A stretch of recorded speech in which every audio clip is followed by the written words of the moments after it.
Assalamualaikum warahmatullahi wabarakatuh. Bagaimana kabarnya anak-anak? Ibu harap kalian semua dalam keadaan sehat. Hari ini kita akan belajar tentang menyimpulkan teks pidato persuasif. Tujuan pembelajaran pada materi ini, yang pertama, siswa dapat menjelaskan langkah-langkah menyimpulkan teks pidato persuasif, dan yang kedua, siswa dapat menyimpulkan pidato yang dibaca atau didengar menggunakan bahasa Indonesia yang sesuai dengan ejaan bahasa Indonesia.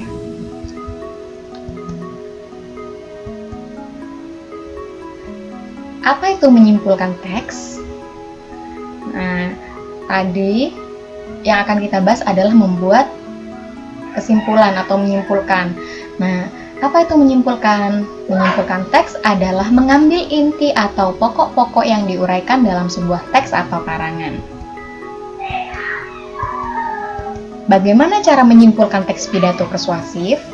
Pada umumnya, menyimpulkan teks pidato persuasif sama dengan menyimpulkan teks yang lain. Langkah yang pertama adalah mendengarkan atau menyimak isi pidato persuasif. Jika pidato itu kita dengarkan ya berupa video, maka kita mendengarkan dan memperhatikan video itu. Jika pidato berupa tulisan atau teks, maka kita harus membaca dengan seksama atau teliti.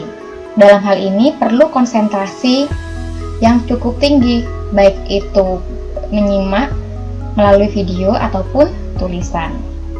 Yang kedua, langkah selanjutnya menentukan topik pidato persuasif. Topik ini biasanya disampaikan orator sebelum dia menyampaikan isi pidato, dan pada saat itulah kalian tulis apa yang akan dibahas oleh orator atau orang yang berpidato. Selanjutnya, mencatat ide pokok dalam pidato persuasif. Ide pokok adalah inti dalam setiap paragraf.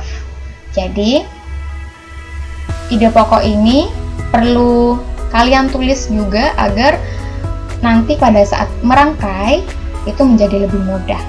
Karena tahap yang terakhir adalah merangkai atau mengembangkan ide pokok menjadi sebuah paragraf. Nah, untuk selanjutnya kita akan membahas macam-macam ide pokok. Ide pokok itu terbagi menjadi 3, yaitu deduktif, induktif, dan campuran. Deduktif adalah paragraf yang ide pokoknya terletak di awal kalimat ya, di awal paragraf, kalimat yang terdapat di awal. Kemudian induktif itu terletak di akhir paragraf, sedangkan campuran terletak di awal dan di akhir. Sebagai contoh, ada sebuah paragraf. Banyak cara yang dapat dilakukan untuk membuat diri bahagia. Kamu bisa mulai dari hal yang paling sederhana, yaitu tersenyum. Kemudian carilah udara segar yang membantu membuat rileks otak. Ingat juga bahwa ada banyak orang yang mempedulikanmu. Serta yang paling penting, hargai dirimu sendiri. Nah, di situ paragraf itu intinya membahas tentang apa? Nah, betul sekali ya. Paragraf itu intinya cara yang dilakukan untuk membuat diri bahagia. Ya, jadi itu adalah ide pokoknya. Ya, cara yang dapat dilakukan untuk membuat diri bahagia. Apa saja caranya? Mulai tersenyum, cari udara segar, kemudian ingat bahwa orang-orang tuh peduli kepada kita, kemudian hargai diri kita. Itu adalah caranya. Ya. Sedangkan intinya adalah cara yang dapat dilakukan untuk membuat diri bahagia. Sedangkan kalimat yang lain, kalimat kedua sampai terakhir itu adalah kalimat penjelas, yaitu menjelaskan ide pokok. Ya, karena ide pokoknya terdapat di awal ini, maka paragraf ini disebut dengan paragraf deduktif. Selanjutnya, ada sebuah paragraf, terlalu memikirkan masalah akan membuat kita semakin sedih. Sebaiknya kita fokus untuk menyelesaikan masalah. Tidak perlu menggerutu yang berlebihan. Tetap semangat dan mintalah bantuan kepada orang terpercaya jika diperlukan. Itulah beberapa cara mengatasi kesedihan karena terlalu banyak masalah. Nah, kembali lagi, inti dari paragraf ini apa?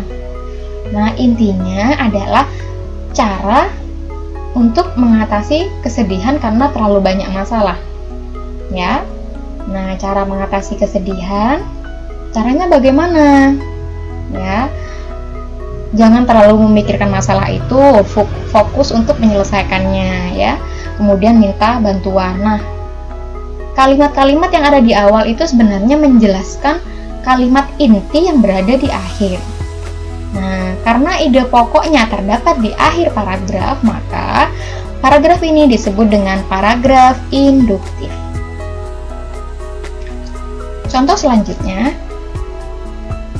orang tua dan tenaga pengajar dianjurkan untuk memprioritaskan pendidikan karakter kepada anak-anak. Jika anak memiliki karakter yang kuat, maka anak akan berperilaku positif.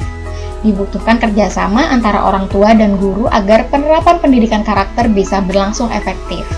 Dengan demikian, peluang keberhasilan dalam membentuk karakter anak yang tangguh akan tercapai. Jadi, penting bagi orang tua dan guru untuk mengutamakan pendidikan karakter dalam pendidikan. Nah, cari lagi, ini intinya tentang apa paragraf ini? Nah, intinya ini tentang orang tua dan guru harus menanamkan pendidikan karakter pada anak. Tahu dari mana? Taunya dari ini ya, kalimat yang pertama dan juga kalimat yang terakhir. Nah, kemudian untuk kalimat yang kedua sampai tercapai ini adalah kalimat penjelas, yaitu menjelaskan bahwa orang tua dan guru itu harus menanamkan pendidikan karakter pada anak.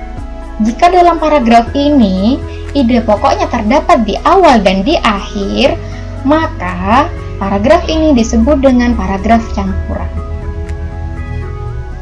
Ya, kita perlu tahu cara menentukan ide pokok, karena dengan menentukan ide-ide pokok kita tuh akan lebih mudah dalam menyimpulkan. Nah, selanjutnya, jika kalian sudah tahu langkah-langkahnya, maka simaklah pidato persuasif yang akan Ibu tayangkan. Kemudian kerjakan soal di bawah ini sesuai pidato yang sudah kalian simak. Ya, nanti kalian menulis topiknya apa, kemudian pendahuluannya silakan ditulis, isi dan penutup. Sesuai dengan apa yang telah kalian simak. Warahmatullahi wabarakatuh. Alhamdulillahirabbil alamin, wassalatu wassalamu ala asrofil anbiya'i wal mursalin wa ala alihi washabbihi rasulillahi ajma'in. Amma ba'du. Pertama-tama dan yang paling utama, marilah kita panjatkan puja dan puji syukur kita atas kehadiran Allah Subhanahu wa Ta'ala, yang mana berkat rahmat dan karunia-Nya saya dapat berdiri di sini dalam keadaan sehat walafiat. Sholawat beriring salam tak lupa kita haturkan kepada junjungan alam Nabi besar Muhammad Shallallahu Alaihi Wasallam, yang selalu kita nantikan syafaatnya di yaumil akhir nanti.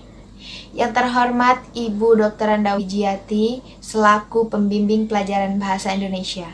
Perkenalkan, nama saya Rafa Khairatin Zakia dari kelas 9A akan membawakan pidato singkat yang berjudul Stop Bullying.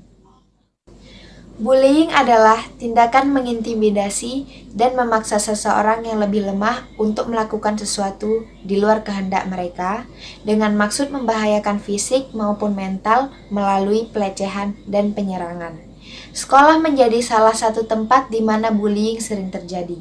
Bullying yang terjadi di sekolah biasanya itu berbentuk pelecehan verbal yang berupa ejekan maupun godaan. Pelaku bullying melakukan aksi tersebut dengan tujuan untuk mendapatkan perhatian dari orang tua dan teman sebaya, atau mereka merasa diri mereka penting dan merekalah yang memegang kendali. Tak jarang juga aksi bullying ini disebabkan karena program TV. Bullying tentunya memiliki efek buruk jangka panjang, baik bagi korban maupun pelaku bullying itu sendiri. Bagi korban, perilaku tersebut dapat merenggut rasa percaya diri mereka. Sedangkan bagi pelaku, tindakan itu bisa menjadi kebiasaan untuk meningkatkan ego mereka. Lebih parahnya lagi, banyak korban bullying yang tidak berani mengeluh karena takut akan menerima aksi dari pelaku bullying tersebut. Ada banyak hal atau sering kali terjadi pada korban bullying, di antaranya yang pertama itu sulit tidur, yang kedua sulit menaruh perhatian pada orang lain, yang ketiga sering membuat alasan untuk bolos sekolah, yang keempat menjauhkan diri dari aktivitas atau kegiatan yang dia sukai sebelumnya, yang kelima tampak gelisah, lesu dan berputus asa secara terus-menerus. Lantas bagaimana cara kita untuk menanggulangi bullying tersebut? Oleh karena itu, marilah kita tanamkan di dalam diri kita masing-masing untuk berhenti mencari kesalahan orang lain. Jika ingin dihargai, maka hargailah orang lain.